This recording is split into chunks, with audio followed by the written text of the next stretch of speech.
নমস্কার বন্ধুরা, মন্টিস কিচেনে আপনাদের স্বাগত। আজকে একটি নতুন রেসিপি নিয়ে আবারও চলে এসেছি। খুবই সহজ ঘরোয়া উপকরণ দিয়ে তৈরি চিকেন তন্দুরি। চলুন তাহলে কি কি নিয়েছি দেখা যাক।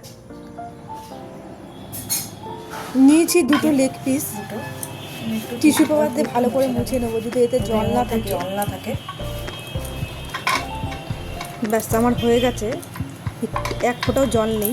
এবার ছুরির সাহায্যে একটু চিড়ে নেব। ব্যাস আমার চেরা হয়ে গেছে দেখুন। এবার নিচ্ছি আদা রসুন বাটা, লঙ্কার গুঁড়ো, ধনে গুঁড়ো, হলুদ গুঁড়ো, জিরের গুঁড়ো, তন্দুরি মশলা, গরম মশলা, গোলমরিচের গুঁড়ো, আর নেব একটু কাসুরি মেথি।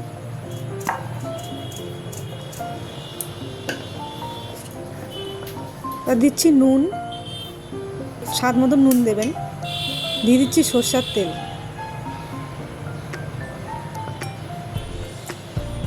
এবার দিচ্ছি টক দই, 2 চামচ দেবো। এটা আমার ঘরে পাতা দই। দইয়ের রেসিপিটি অবশ্যই শেয়ার করব আপনাদের সঙ্গে। সমস্ত কিছু উপকরণ দিয়ে মেখে নেব। ব্যাস হয়ে গেছে। এবার লেগ পিসের গায়ে ভালো করে হাত দিয়ে মেখে নেব। আপনাদের হাতে সময় থাকলে আপনারা একদিন আগেও এটা মেখে রাখতে পারেন।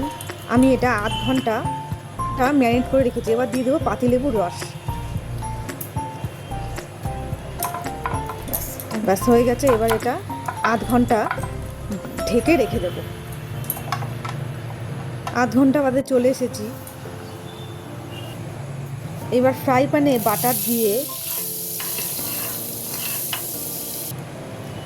একটা করে লেগ পিস দিয়ে দেবেন। দিয়ে এটা 5 মিনিটের জন্য ঢেকে রেখে দেবেন।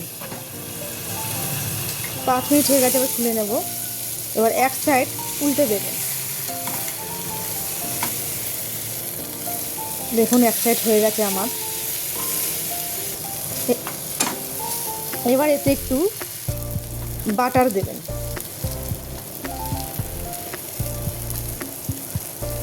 বাটার দিয়ে আবার ঢেকে দেবেন 5 মিনিট। আবার খুলে নেবেন, খুলে নিয়ে দেখবেন লাল লাল বেশ হয়ে গেছে।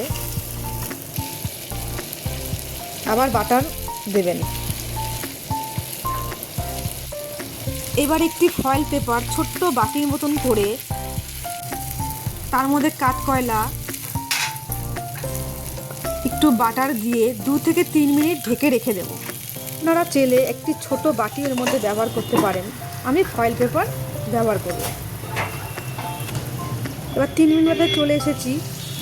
দেখুন হয়ে গেছে আমার চিকেন তন্দুরি। এবার এটাকে উঠিয়ে নিয়ে একটা একটা করে তুলে নেব। বুঝতেই পাচ্ছেন একদমই নরম হয়ে গেছে। দিয়ে দেবো বাটার, একটু পাতিলেবুর রস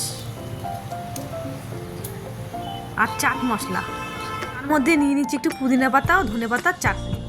আমার এই রেসিপিটি আপনাদের কেমন লেগেছে অবশ্যই কমেন্ট করে জানিয়ে।